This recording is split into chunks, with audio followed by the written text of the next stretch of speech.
Hi, and welcome to another informative episode of the New England Job Show.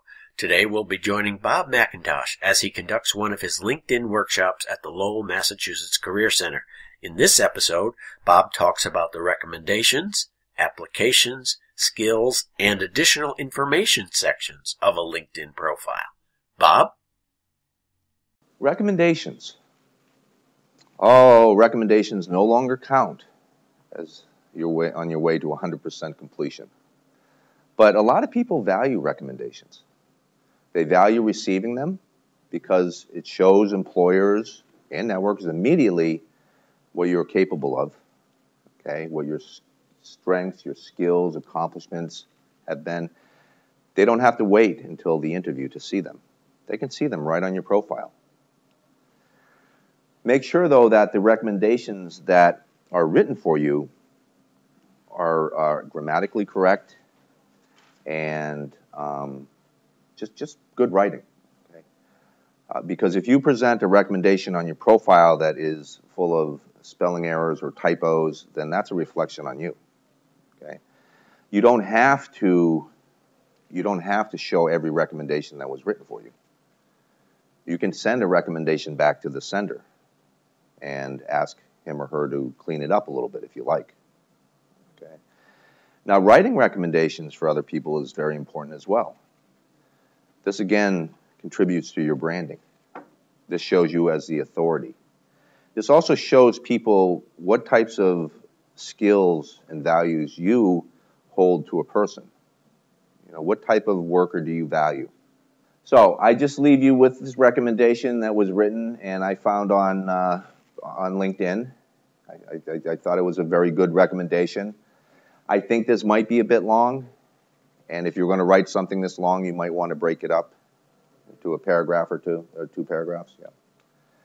Now, I wanted to end with applications, and I wanted to point out how they can help brand you. If you're not taking advantage of applications, then you should. You should. Okay? Because that's one of the nice things that LinkedIn provides that a resume doesn't. It provides a more dimensional look at you. Okay, so for instance, the first one I show is WordPress, which is a free blogging site. Okay, and this is the blogging site that I use.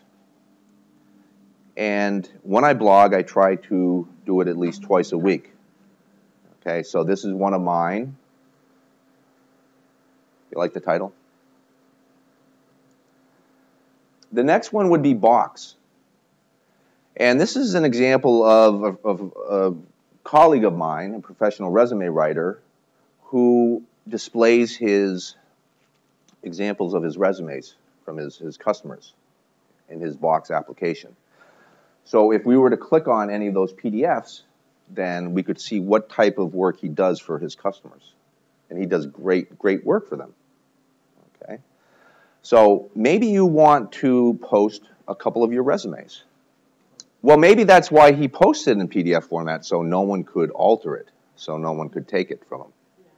But as I was saying, though, that if you wanted to post some of your resumes on Box, then that would be a good way to sort of update, have updated resumes for employers to see. What about Reading List? Do any of you participate in Reading List? Reading List is an application on LinkedIn that allows you to post the books that you are reading, have read, or want to read. And as you can see from my Reading List number, 45, that is pretty high. I haven't come across anyone who has as high a Reading List number, and that either impresses me or makes me wonder. Am I really wasting my time posting all the books that I read? Well, I think not, because I think, again, it's a way to brand you. I think that showing the types of books you like to read indicates, who you are. And for the most part, you want to make them professional. Okay, you want to make them books that relate to your industry, to your occupation. But you might also want to throw in a pleasure reading every once in a while.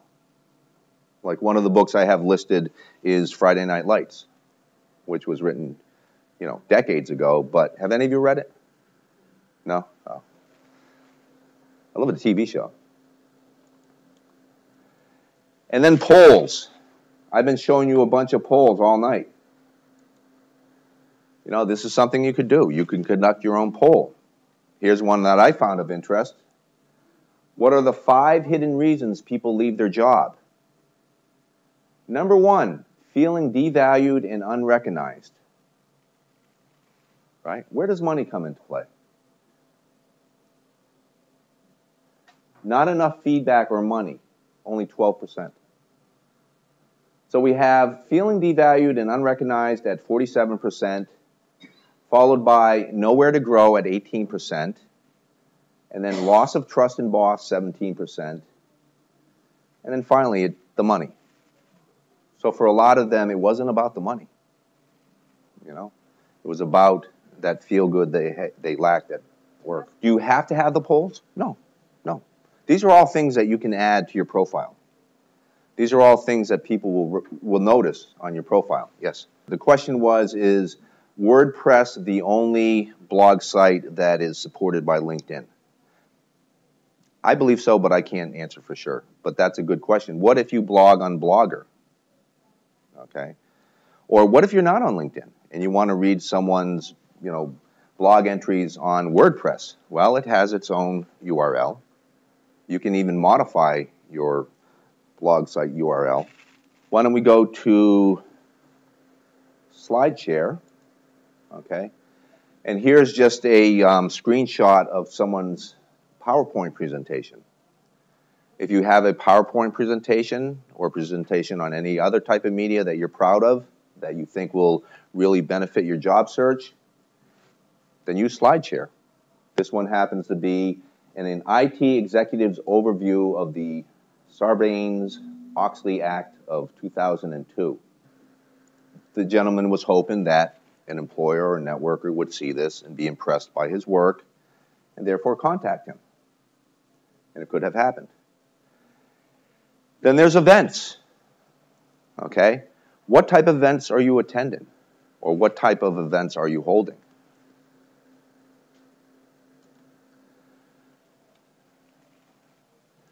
Boston 2011, Secure World Expo, March 23rd to the 24th at the Heinz Convention Center. It's supposedly an event he attended. Here is one that he organized. ISACA, any early resolutions and holiday social. Okay. Looks like it was a alumni event.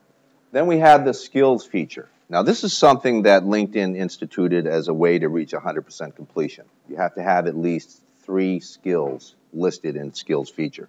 Yes, you can embed YouTube on BoxNet. Yeah. I used to have an example.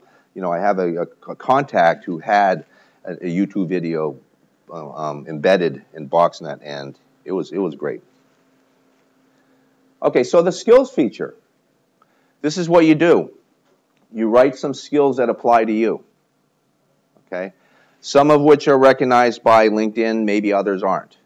But you want to try to write the skills that are recognized by LinkedIn, because LinkedIn then does a great thing for you. Okay, these skills, you can see how high or low they're rated, the projection of growth. It is another way for employers to find you, because there are those keywords. And it can tell you who you may want to connect with, what groups you may want to join. So I chose career counseling to show you. Here we see related skills. So if I were to click on any of these skills that aren't already listed, then they would automatically show up in my skills list. Here's a brief description of career counseling, and this is from Wikipedia, so I can get the expanded definition of career counseling. Here are some people I may want to connect with. Okay, there are 3 of them listed there. I mean, the list goes down further, but there are 3 listed that I'm already connected with.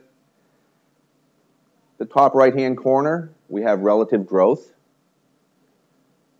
Job search strategies is doing better than the others. Strong interest. Career assessments. Career counseling. Okay, there we have it compared to other types of career areas. And then related companies. In other words, what are the companies that specialize in job counseling? Lee Hecht Harrison, Right Management. Some of you may have worked with these folks. Okay, these outplacement agencies. DBM is a big one too. Okay. So it's a pretty neat tool. It's not something that's going to help you terrifically in branding yourself, but it is a way for you to get connected to the LinkedIn community.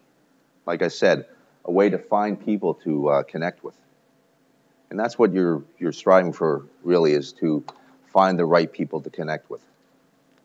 You know. So, finally, we're going to end with the hobby section of your profile.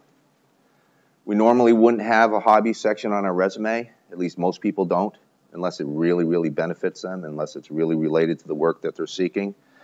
But on LinkedIn, it's highly recommended that you have a hobbies and interests section. You know, that you make it light. Maybe you do want to call yourself Crazy Catwoman, you know? Or maybe you want to indicate that you coach a sport. Maybe you coach youth soccer or baseball. Okay. Maybe this is okay. This is a time to say, yeah, I like gardening, even though it has nothing to do with what you're pursuing. But if someone sees that, they may say, oh, I'd like to connect with this person and have a good reason to doing it. What's that? Websites. Again, this is another place where they have the links for your website or your blog site. Or it might simply be a link to maybe a video you shot. You know? Maybe it's a link to something you have on YouTube. Groups and associations. This is another way that people brand themselves in terms of what types of groups and associations they belong to. What kind of groups do you belong to? Are they all related to the type of work you do? Are alumni associations a good example? Absolutely. Absolutely. Yeah. I would say that, you know, the groups that hold members who do what you do is the best to belong to. They're the best to network within. You know, they may provide more opportunity for you. You can at least engage in discussion that's of value. Okay, there may be a job section in those groups, but people also see these groups on your profile, and they you know, they judge your professionalism on that as well. Okay, so if you belong to 50 groups, what would you think? Or what would someone think of you? Boy, this person's spending a lot of time just going on groups, right? Yeah, they're just gathering groups. So what's a comfortable number for you? 3. 3. 10 to 15 maybe. You know, just as long as you're participating in those groups. You want to post the groups that are most advantageous in your job search. And so thank you. Thanks, Bob. Be sure to visit nejs.org for the other segments in Bob's series, as well as all of our latest job-seeking information. Bye for now.